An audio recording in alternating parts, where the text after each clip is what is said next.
Hi, everyone. I'm Morgan, LA-based contemporary Pilates instructor. Hi, everyone. My name is Sebastian Lagree. I'm the creator and founder of Lagree Fitness. And we're excited to talk to you today about Lagree versus Pilates. Exactly. Well, Lagree and Pilates, right? Not versus, because for me, I consider Pilates and Lagree the yin and the yang. Totally. You know what I mean? So, like they both are rooted in low impact, and right now it's interesting because I'm seeing that there's definitely an increase. There's more awareness for the need for low impact training. And I think that this is the third consecutive years now where more Americans are actually looking for low impact alternatives. I think like 32 or 35 or 37% of all Americans are looking for low impact alternative. And what I like to explain to people, and what I love about your posts and your platform, is that you're the first person who's really explaining it very well, the difference without Pilates and Lagree, without putting any of the method down, because when I talk about my videos, when I talk about Pilates, I want people to know that I have the most amount of respect for Joseph Pilates, right? And I've never looked at these two methods competing each other. I've always looked at Pilates and Lagree as complementing each other. And I always, in videos, and also, the last video I did about the chef, I tell people I do Pilates on the Megaformer. There's some wonderful exercise that I do on the Mega, but they are Pilates exercise, right? So this, I think this conversation is needed. I think that we need a conversation like this every month, because you can do, you can't, it's not because you're like on certain machine that you do that type of workout. And I think people need to understand that you can use the reformer multiple ways. You can use the Megaformer multiple ways, right? So it's not the machine so much, it's really how you use the machine and how you do the exercise, right? Yeah, absolutely. And something that I talk to people a lot about is finding the right movement for you. There's space for everything and everyone. It's just figuring out what the best movement is for you and your body, and depending on what your goals are. And I have a unique perspective because I've taught both Lagree and Pilates now. So I have a little of both. And that's why I started the series talking to more people about the differences between. Versus is a harsh language, but the differences between the two that you should know before you walk into the room to know which is the best fit for you, so you can decide before you start the workout, kind of thing. So. And also what I like in your post, you also talk about the other studios in between. Yes. Because what I think people don't understand is I license my method, right? So you have to pay to use the name. And the license is only $4,000 a year. So it's not like it's like, an arm and a leg, right? But we have some licensees, right? Will send me a nice letter, say, Sebastian, I want to move a different direction. So I'm going to stop paying for the license. I'm going a different direction. All they're doing is essentially buying, a copycat machine, right? And they are doing this kind of workout, but they can't call it Lagree anymore. So they call it Pilates. Mm-hmm. And I love the videos that you're doing, because you really explain, like, listen, there's now two types of Pilates, where there's like the real Pilates, and then there's like all the other studios that kind of want to do Lagree, but can't call it that way. Yeah. And that's why it's very confusing for all the consumers out there, because some people really want to do Pilates or want to Lagree, and they're just confused because that is this, this workout is Lagree, but it's called Pilates, and people are going to, you can see the circuit, It's so confusing. And yes. I like to, maybe it's helpful we level set. I actually think there's even more. So there's like contemporary Pilates, there's classical Pilates, which is like the OG Pilates, then there's Lagree, and then we have that other bucket that tends to cause a lot of the confusion, because they can't call themselves Lagree, obviously, but they are more similar to Lagree than they are Pilates. Of course. And Pilates is not a trademark term, so they can use that term very easily. So that's where the confusion, it's like those four categories. And there's place for all of them. There's different types of movement for different type of people and their preferences. We obviously have our preferences, but I think it's important to understand the spectrum of different types of movement that are all on a machine that is spring-based, but that doesn't necessarily, yes, it's spring-based, yes, we work on our core, but that doesn't necessarily mean they are apples to apples. There are differences, there are pros and cons of all. Correct, absolutely. And, when I was talking about, the Lagree and Pilates being basically the two side of the same coin, it's really because of the spring base. Yep. That the spring is the nucleus. It's is the ancestral link, to the reformer. Because when I got on the reformer back in 1998, I just loved it right away. Yeah, I saw a potential, because right away, that first session that I did with my Pilates instructor, I asked him right away, how come there's no platform on the front? How come you don't have a platform on the back? How come you can't do any exercise on the back? And he's looking at me, just like, why would you want to do anything on the back of the machine, right? But I just saw this potential, because the spring, the use of the spring, you guys understand, it's just like, you have to use springs. On my website, we have the springs on different machines, but also sell the springs individually that you can attach anywhere, because to me, it's like the best source of tension. Fuck the rubber bands, okay? Fuck the bungees. It's all about the spring, because the spring gives you an incredible range. So like a foot-long spring can basically stretch about 3 feet in length, right? But if you take a foot-long bungee, it would only stretch 1.5, okay? Mm-hmm. And then after that, if you try to stretch the bungee beyond its range, then it'll snap, okay? But the spring doesn't do that. The spring is like the child between a rubber band and a dumbbell. It's absolutely fantastic. Yeah. You know, and I've added the spring on a lot of the equipment. I mean, obviously here, this is like my playground over here, and I'm obsessed with the springs, because the spring really allows you to work on the muscles without adding any excessive stress on the joints. It helps with lowering the inflammation, also eliminating the inflammation that exercise can cause. But the springs, most of all, allow you to keep control over the movement. And I think that's why, you know, Joseph called it contrology, because having control of the movement, it's very important. Yeah. And maybe this is a good segue to talk about some of the differences between a megaformer and a traditional reformer, and how they're used a little bit differently. So typically with a traditional reformer, you're going to have something like a foot bar at the bottom. So versus these handlebars, still spring-based, you still have a carriage of sorts, but as Sebastian mentioned, there is usually no platforms this wide. So typically it's a much thinner platform.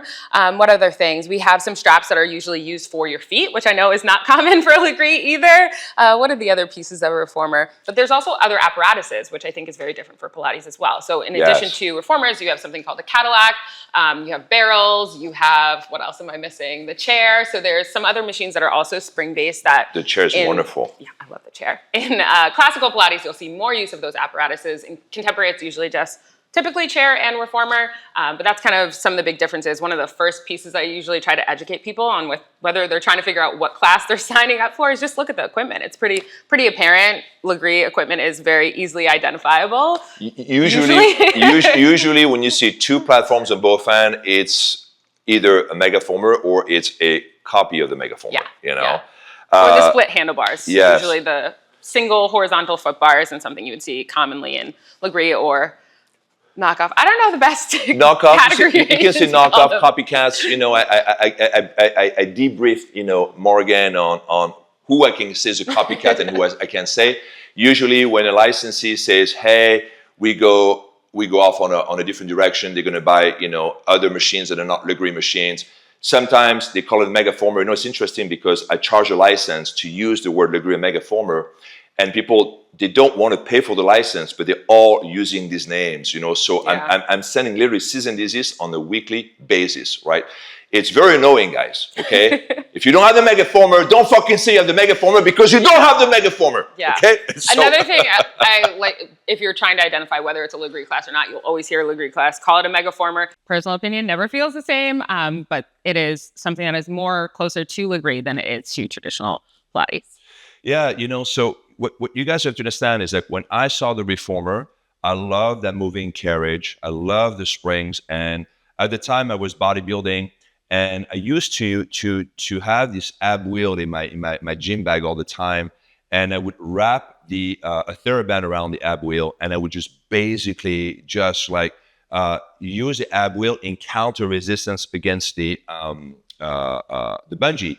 So when I saw the reformer for the first time, I'm like, wow, I actually can do the same exercise on the front of the reformer with the assistance of the spring, but I could go on the back and then do the exact same exercise against the spring. So these were ideas like right away I got, and it's why you don't see any shoulder rests on my machines, because you want to use the entire surface of the carriage, either for the front or for the back, or even sideways, right? So the idea was to basically do all these fitness exercises you would do at the gym, like the plank, you know, the push-up, lunges, squats, all of that stuff, but with the added challenge of the springs, because the springs on the front of the machine can support you against gravity, so you can actually keep a better body alignment and keep control over that body alignment over a long period of time, because Lagree is all about time and attention. Or you could do the same exercise on the back of the machine against the tension, and that will intensify the exercise, you know, tremendously. And that's really the whole premise of the workout is you do this exercise you find at the gym. Pilates has a lot of exercise from the ballet world, right? So there's also a lot of ballet terminology, because early on, you know, the clientele of Joseph Pilates when opening studios back in the late 1920s were dancers. So the original Pilates protocol is heavily influenced by a ballet jargon. And when people take my classes, I don't want to say plie first position, plie second position, because none of you are dancers, okay? And by the way, I'm going to let you in a secret, okay? If you want the body of a dancer, you got to dance. You just made me think of something else that I wanted to talk about. Oh, origin story. Another good point about how it was also a rehabilitation method. And I think some of that comes through a lot versus Lagree, more about fitness, getting your heart rate up, challenging yourself with bodybuilding principles. The origin story for Pilates is more about rehabilitation. It dates back to World War I soldiers that were rehabbing from war. Joseph Pilates saw an opportunity as they were bedridden, saw some springs, pulled the springs off, and helped them build strength back through those springs. And I think that's an important thing to know about too, because for Pilates, you see a lot of clients who are coming back from like knee replacement surgery or rotator cuff surgery. So we spend a lot of time lying down sometimes. And I know that's something that's very different than Lagree. So I think that's a big, important differentiation between the origin stories as well. One more centered around fitness and one started more in the physical therapy. Well, yes, and that's kind of what you and I were talking about just before we started to tape this, right? Is I did a documentary on fitness because I'm very interested in fitness. And so what I discovered in doing this documentary is the word fitness is a word that was created back in the 70s to package essentially bodybuilding, right?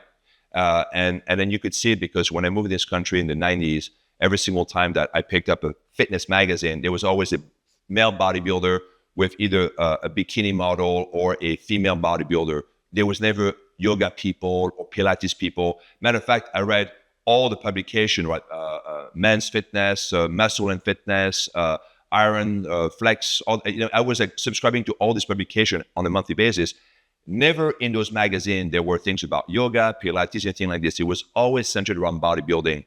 So we have to imagine yourself when Joseph opened his first studio in 1926, 1927 in New York. If you Google fitness, Wikipedia say that the first fitness studio that ever opened with Jack LaLanne back in 1936 in Palo Alto, California. This is officially the first gym. But Joseph Pilates kind of beat, Jack LaLanne by 10 years, because he described his place as a gym, right? So there's a lot of jargon, there's a lot of vocabulary that simply was not in existence during Joseph's time. Now, it doesn't mean that he didn't apply some of this concept, but he never talked about it because there was no word. So time and attention, muscle fatigue, pumping the muscle, right? Getting a pump, you don't have that. Probably they had word for soreness and shaking and things like that, but there was not really an established protocol for fitness. And also you have to understand that people today, they want to look great for the red carpet, for covers. There's none of that stuff in the 1920s, right? There's no like men's of the year and the sexiest body and then the sexy abs and this is the sexy butt. There's none of that stuff exists. So there's not really a need for that. So fitness has evolved tremendously since Joseph's times, okay? And poor Joseph, he kind of just like started this whole movement and he never really was never really successful with his studios, right? Yeah, he was always kind of pigeonholed in his kind of obscured type of training. He became very popular among the dancing community. Martha Graham was basically probably the one who actually sustained Pilates because otherwise Pilates was not doing great. And Pilates didn't take off until after Joseph's death, unfortunately. So this guy developed a lot of machine, and the whole thing with Pilates is centered around healing, right? Because that's what he believed. He believed that movement heals. And I would say that Pilates was really ahead of his time because now a lot of the therapy that you do is about healing, moving. Even now, you go to some doctors and they will tell you maybe to do some exercise before you do a surgery to see if exercise can move. So now with our understanding of fitness has changed completely. And then another thing that you guys need to understand. So in the 1930s and 40s, you have billboards. And those billboards say that exercise is bad for you, but smoking is great. So you can look at this old ad, so the 1940s, 1950s, the American cigarette companies would actually hire doctors and to promote smoking because they said smoking reduced stress. So it was always about people smoking everywhere. And then finally, they started to have so many cancer that they had to stop doing that in the 1960s. So I have a lot of admiration for Joseph Pilates and Jack LaLanne because these guys really believed in what they did and they went against the grain. Everyone probably told them, are you crazy? You exercise, exercise is so bad for you, right? You got to smoke, And it's interesting how everything has reversed. So there's probably things that Joseph would do differently today had he been born, after or during this fitness revolution, right? So I have a lot of admiration for him because he was able to just stick to his vision, and then unfortunately he had a hard time for this to take off. Yeah, that's so true. It really now it's exploded in popularity in the last decade. So it's been great to see, and I think that's how we came from classical to contemporary, which I would say as somebody who taught Lagree is probably the closest versus classical, but still, I like to describe Lagree, and tell me if you agree, Lagree and Pilates is like distant cousins. Like there's some similarities there. The similarity is rooted into the low impact fitness. And the springs. And the spring, exactly. That's really the key element. And for me, low impact training is very important, especially as you get older. Yeah. Let's face it, there's not many people in their 50s who do CrossFit. Okay, so you have the type of activities. I realize that part of getting older is that you have to put a lot of attention to your joint health, right? So this is why now with Lagree, I've evolved the machine to go beyond low impact fitness and now to go toward anti-inflammatory. So I'm studying a lot more the effect of exercise on the joints and the connective tissue. So now I just released the Pro line, the Micro Pro, the Mini Pro, the Mega Pro, all have like these panels that tilts. And when you use this panel that tilts, it puts so much less effort on the joints and it doesn't irritate the connective tissue. So now there's a way to make the workout even more low impact and then start to really reduce or work out with no inflammation, because for me, that would be the key, right? Yeah. To be able to get strong and without inflammating the muscle, because that's the problem with bodybuilding. In bodybuilding, you put a lot of inflammation on the joints, and you see it because all these bodybuilders are just constantly taping the elbows. When you tape your entire arm, when you tape your entire knees, when you tape your entire back and you wear that belt, you're working with so much inflammation. You are intrinsically weak. And this is why a lot of bodybuilders would actually benefit from doing this workout. I would have benefited from this workout 25 years ago because you're not strength. Your strength is isolated.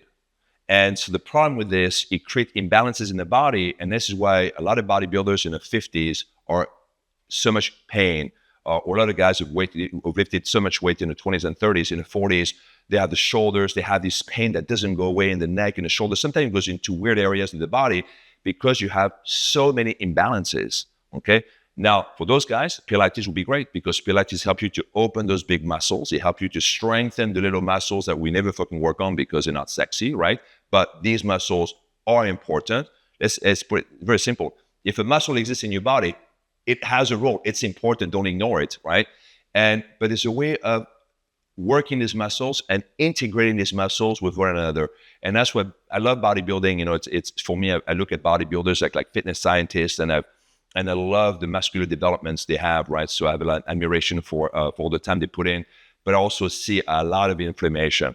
And me at 51 now, I'd be like, no way. I wouldn't want to put my body through this because I want to be able to work out when I'm 61, when I'm 71, when I'm 81, when I'm 91, when I'm 101. I want to fucking go out there because that's the only thing that energizes me. And I do it also beyond that. And that's what my documentary is about now. It's about mental health, right? It's about the effect of fitness or exercise on the brain and on the mind. So we're talking about mental, psychological, intellectual, emotional, social, and also spiritual health. All right. So there's also spiritual benefits, to working out. And I want to start to incorporate all of these elements into the workout, because what I've realized is all of these years, right, we're all focusing on the superficial benefits of working out, right? And that's the tip of the iceberg. But that iceberg is fitness. Fitness is not just about looking great. It's about feeling, being great. And that's the part of the iceberg you don't see. But a lot of people work out because they need to work out for stress or anxiety or frustration or depression, right? This workout allows them to move themselves forward in life. And that's the direction that I want to focus on. Because very simply, 20 years from now, we're all going to look like Greek god and Greek goddesses. Okay, we're going to go to our local geneticist. We'll have a little, syringe, right? And then you wake up the next day and you've gained 10 pounds of muscle. You've lost all the weight. And the best part about it, you never, ever have to work out because you have permanently modified your genetic code. And now you look at the Greek god and Greek goddesses. So what's going to happen to fitness, right? And fitness has to evolve and fitness has to repurpose itself. And that's why I want to evolve Lagree into more this anti-inflammatory platform, but not just for the body, but also a therapy for the mind and a therapy for the soul. Because I feel like, there's so much shit that's going on in the world right now. And a lot of people they get like anxious. And so fitness allows you to just shift your mood back to neutral, right? And not get so excited with all these crazy things, right? We have AI, potential World War III and this and that. I mean, it's just like, oh my God, it looks like the whole world is about to explode. And a lot of people out there believe this bullshit. So fitness is a way to just bring yourself back to center, right? Yeah. That's the other element that I want. And then somehow now it's getting back to that kind of mind-body connection that Pilates offer, yoga also offers, and so on. Yeah. And I think that's also why something that I talk about a lot on my platform is just finding movement that you genuinely enjoy. Yeah. That's why I think you should have an informed perspective before you walk into a workout class, because you want to do something that brings you joy. It's not just about how you look. Because like you said, as time goes on, you're not going to look the same forever, but finding something that genuinely makes you happy while you're moving through it. And hopefully it doesn't have any detrimental impacts on like your joints and things like that. Absolutely. So that's why I love Pilates and why I've gravitated to it over the last couple of years.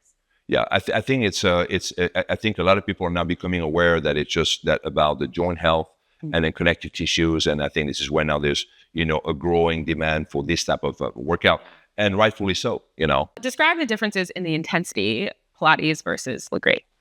So there's two types of intensity, right? So I think that there's intensity in the method itself, but also in the teaching style. When you teach Pilates, it's a very cerebral. You're going to spend a lot of time explaining the movement, and then you do this movement, and there's a lot more points, addressed in the movement. And then you take a little break and you move on to the next one. In Lagree, the intensity is not so much in the exercise, it's in the way you teach it, because you have to basically, you don't want any rest, right? In Pilates, you have this break in between the exercises, because again, you're not trying to achieve some kind of a cardiorespiratory fitness, or there's no muscular endurance. It's not about that. But in Lagree, it is, right? Mm-hmm. So in Lagree, the timing of the exercise and the timing in between the exercise is very important. This is where you aim for no transition, right? You're going to do this succession of exercise.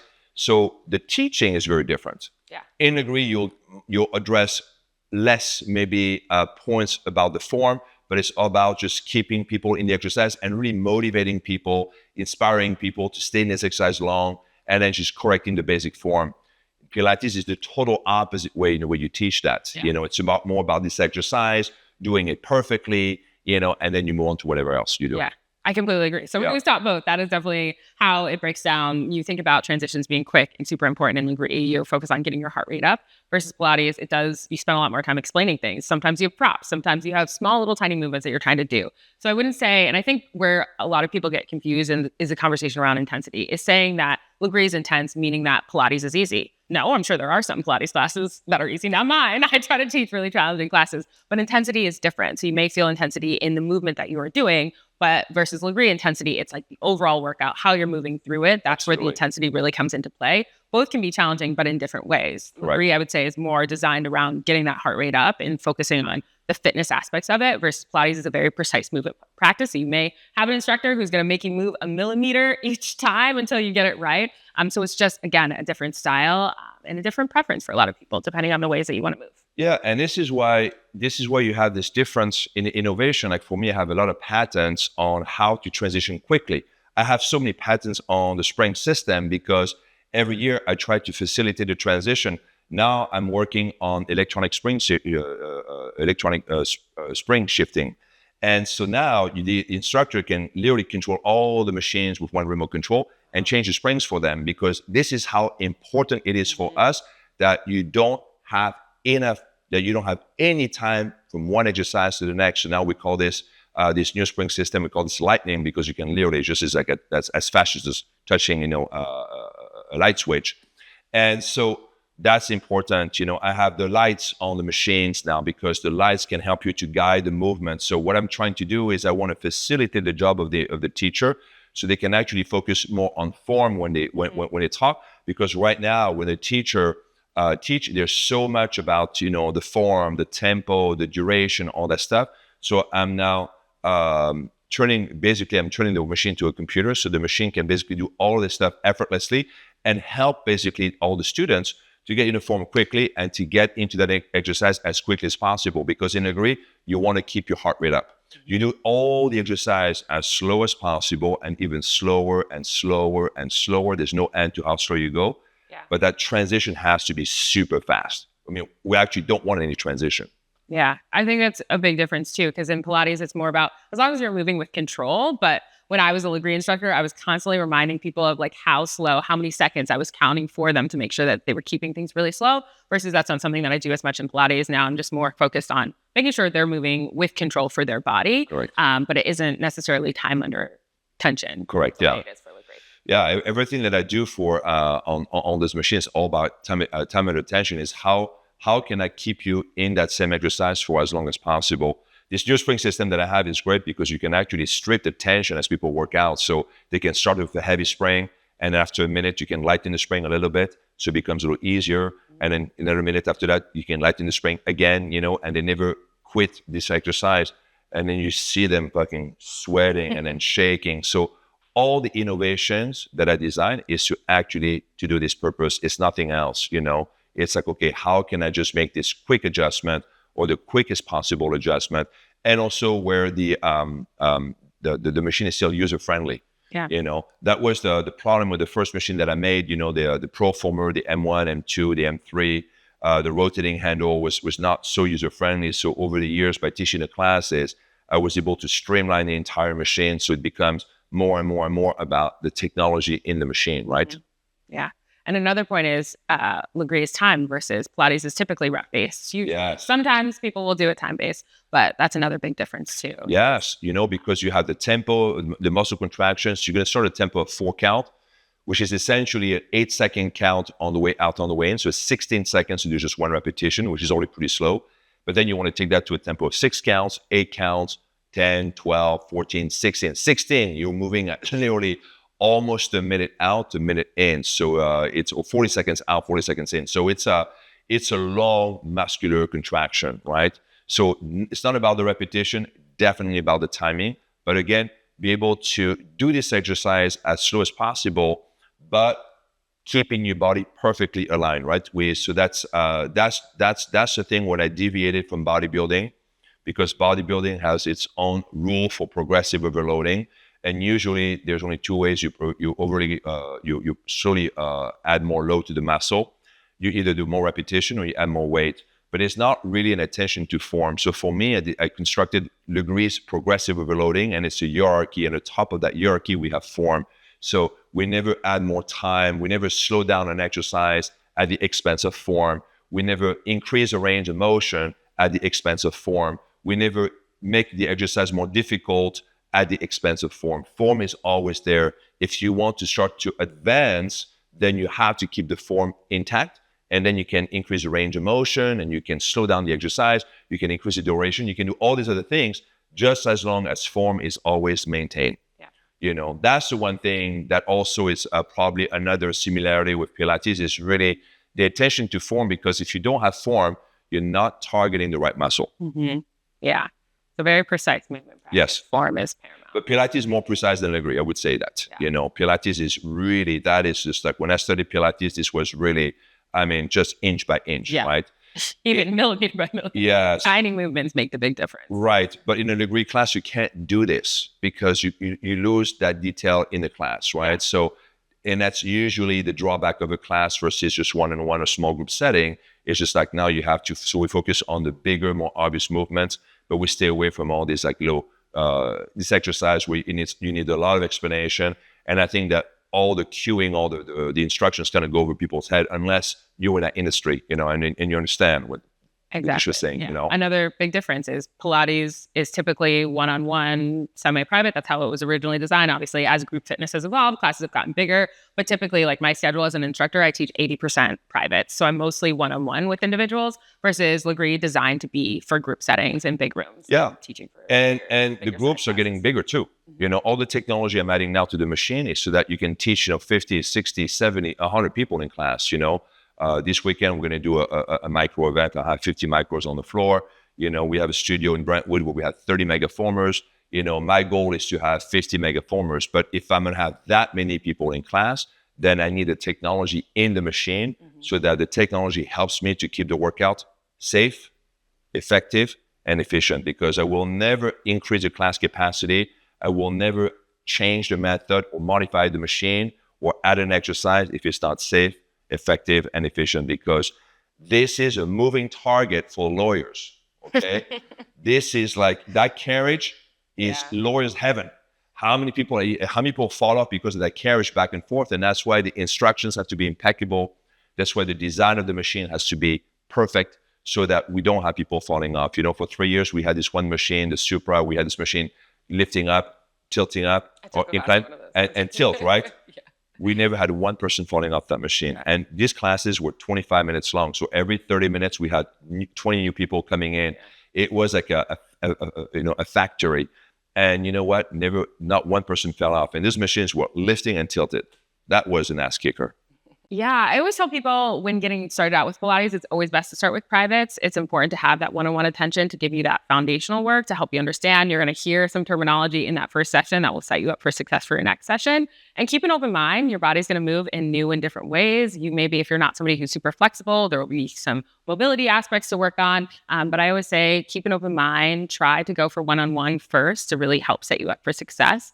And communicate with your instructor, because you are in that one-on-one setting, so you have an opportunity to really tailor that program.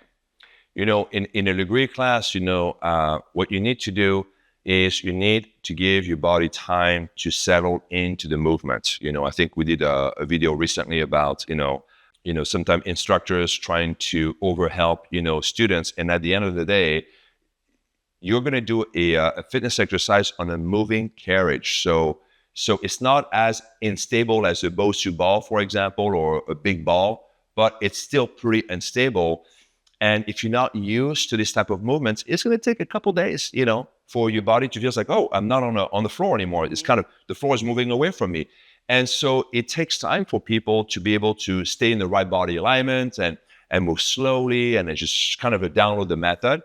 So I'd say for your Lagree class, very simple. If you've never worked out a day in your life, you might want to benefit from a one-on-one. Okay, so same thing as Pilates for that. Okay, because you're going to move into a class and you don't want to try to keep up with the pace, and then you basically end up injure yourself. And otherwise, you just want to do the exercise, and you don't be afraid of stopping during the exercise and just go at your own pace. Okay, the problem with the class versus a one-on-one is it's a class. So it's like you're taking a train. You have to just hop on the train when everybody leaves, and you get off when everyone leaves. You can't just do whatever you want. You have to follow the class. So it works when your body is trained for it. But when it's a brand new method, it's going to take you some time. And some people do very well the first time. We've had newbies working just like that. They get into positions and they do it great. But most of the people need about 2, 3, 4 sessions to get used to this new way of moving, because what Lagree is that essentially is a circuit training with a spring-based system, but also with an element of instability. The fact that the carriage moves back and forth is really important because it allows your body to contract both the bigger and the smaller muscles. So you're not going to be as extrinsically strong as you would be on the floor. So let's say if you do like a shoulder press with 50 pounds sitting on a chair, you probably can do only 25 pounds or 20 pounds, the equivalent of 25 pounds or 20 pounds on the mega, because now you have to stabilize yourself, and you didn't have to do this before. So sometimes people get upset because, well, I lift a lot of weights and I can't do this workout. Well, that's because you are intrinsically weak. And that's when this workout, or Pilates actually is beneficial, because you work on the smaller intrinsic muscles that allow the bigger muscles to function. So I tell all my athlete friends, all the guys that come in all the time, it's like, listen, this is a workout that you do. You might not see direct benefit from it, but the indirect benefit will be like you're going to bench press more, you're going to run harder, faster, more stamina. If you love spinning, you'll be able to spin harder. It's going to give you this muscular endurance. So you will see the benefit in the other application, the other sports that you're doing, okay? So it's not always going to be, you're going to see like, incredible muscular definition from this workout if you're doing other workout. But this is a great way to integrate everything, because I feel like fitness is very fragmented right now. So people stretch and they call it fitness. People run, they call it fitness. People do Pilates, they call it fitness. Whereas if fitness is not an activity, it's an ensemble fitness is really lifestyle, and it's an ensemble of elements. It's not just the physical. There's also the mind and the spirituality, right? For me now, I've learned that the fitness is a triangle essentially, right? You have mind, body, spirit, and these three together are acting on each other. And that's what I want to integrate, into the future of Lagree, because it's not just about the muscles and the physical body, but your mind and your spirit, very important elements as well, I have a question for you, actually. Would you say that Lagree is best for people with a solid fitness foundation to start versus someone who's never exercised a day in their life? Because I think Pilates is definitely something I've seen the whole spectrum, a range of people who have never exercised, people who are just coming back to fitness.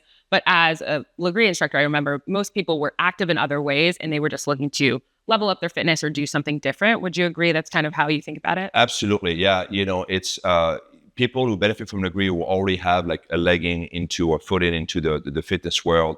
And this is a way to kind of just do something different and very intense. I mean, for me, when I work out, I love it. When I would do something fitness, I love it to be intense. But at the same time, I know that I also need to stretch and do these other movements, right? And that's why I always stretch people. Like, I try to explain to people about fitness. It's balance. So that's why I say Pilates and Lagree work well together, yin and yang, because you can't just always do workout that push your heart rate up and you sweat and you shake.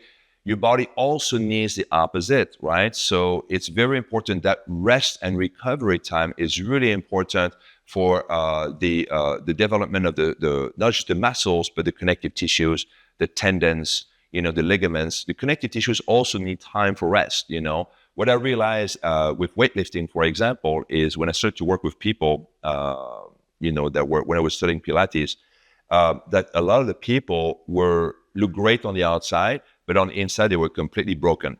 And that was from the overuse of exercise, right? These people lifted too much weight, too often, not enough rest, bad form. And after 20 years of doing that, the shoulders were basically gone. All the connective tissues, some of the connective tissues had fused with the bones because they never work on the mobility, right? So we all want this, like, or guys like to have this muscular body and fat-free. But you also need to be mobile, and you need to work on your balance, and you need to be flexible. You need to work for more than just one plane of motion, right? So many guys only one plane of motion all the time. So they get very, very, very strong doing this one exercise, but God forbid that they deviate, boop, the shoulder goes out. They can't even handle that weight. And so true fitness is being strong all the way around as well, right? This is not just this one motion. So I'm trying to educate people about what it means to be fit, but also that fitness cannot just be intense all the time, And that's when I like the combination of the Pilates and Lagree, or yoga and Lagree, or yoga and Pilates. All of these work really well together, All about finding balance. Find a balance, exactly. Yeah, absolutely. Well, Morgan, thank you so much for coming to the Lagree HQ and chatting about Pilates versus Lagree.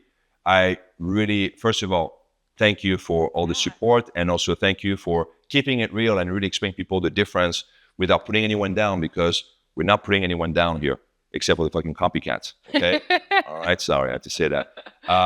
Guys, if you like this type of videos and you want to do more videos, I'm always happy to talk more, Lagree and Pilates. I think those are, of course, two wonderful methods, and I think I really want to spend the time to educate everyone, so when people walk into a studio, they know what they're getting, right? Exactly. Because it's all about the education. Because this is a lot of it is it's not so obvious, right? There's you have to kind of feel this method. It's not as obvious as cardio weightlifting. It's way more sophisticated. These two methods are way more sophisticated than just going for a walk and lifting weight. And that's why the education is important. And as I've learned, that you can't just say one thing once. You have to keep repeating yourself. And after 20 years, people's like, oh yeah, that's what you meant. Like, yeah. Well, great. Thank you so much for having me. Thank you so much. Thank you so much. Bye, guys.